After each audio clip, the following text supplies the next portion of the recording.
आप सभी का मेरे चैनल पर बहुत बहुत स्वागत है। आज मैं आपको जो कहानी सुनाने जा रही हूँ उसका शीर्षक है पुराना प्रेत भाग 2।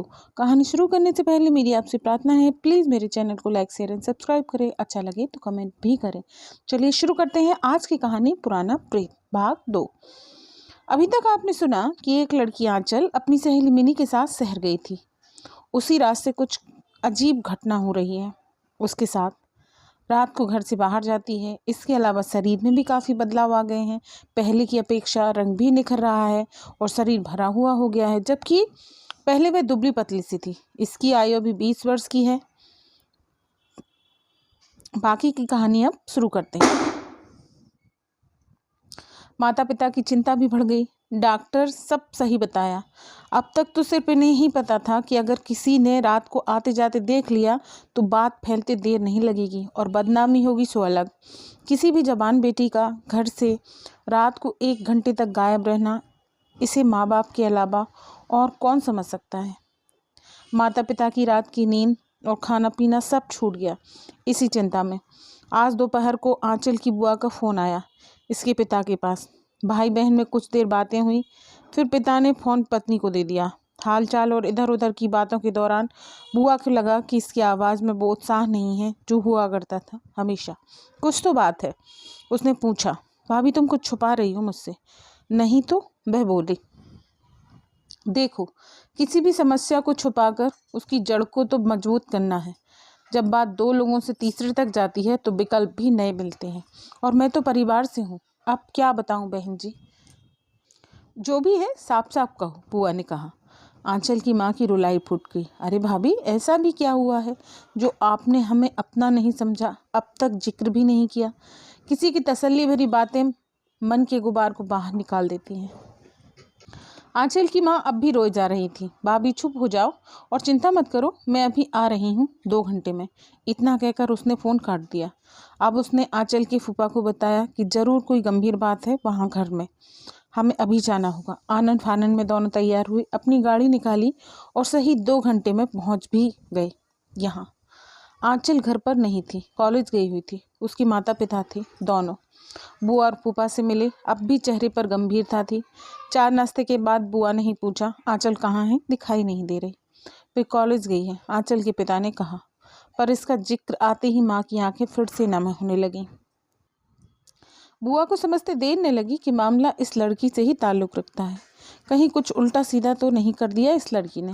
आखिर सब्र ना हुआ तो कह दिया, आंचल ने कुछ गलत कर दिया है क्या? अब बहन जी, हमारी तो कुछ समझ नहीं आ रहा है, आंचल के पिता ने कहा। सारी बात साफ साफ बताओ।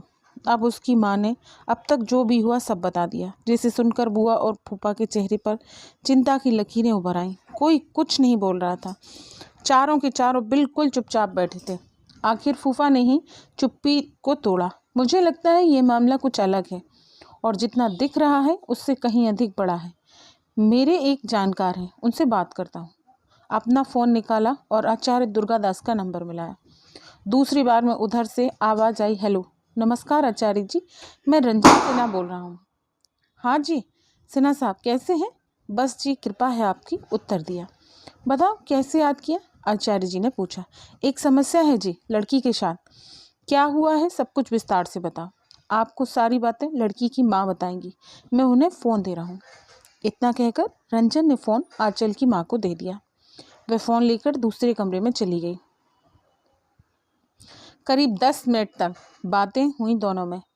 आचार्य जी ने बड़ी बारीकी से एक एक बात को सुना था। बीच बीच में कुछ प्रश्न भी पूछ रहे थे। अब उन्होंने कहा कि फ़ोन रंजन को दो। आंचल की माँ कमरे से बाहर आई, फ़ोन दे दिया। देखो सिन्हा साहब, मामला सच में बड़ा गंभीर है। अगर अभी इस पर काबू नहीं किया तो हो सकता है लड़की हाथ से निकल जाए या इससे भी बड़ी बात हो जाए, उधर से कहा गया। आचार्य जी, अब आप ही कुछ कहें, आंचल के फूफा ने अनुरोध किया। मुझे जांच करनी पड़ेगी इसकी तह तक जाने के लिए। जैसा मैं सोच रहा हूँ वैसा ही है या उससे कुछ अलग, उन्होंने कहा। तुम ऐसा करो, यहाँ आ जाओ, फिर बताता हूँ क्या करना है। अभी तुम अकेले ही आ जाओ, आचार्य जी ने कहा। ठीक है, मैं अभी निकल रहा हूँ यहाँ से, सिन्हा ने कहा और फ़ोन काट दिया। रास्ता 1 घंटे का था और खुद की गाड़ी है तो समस्या वाली बात ही नहीं।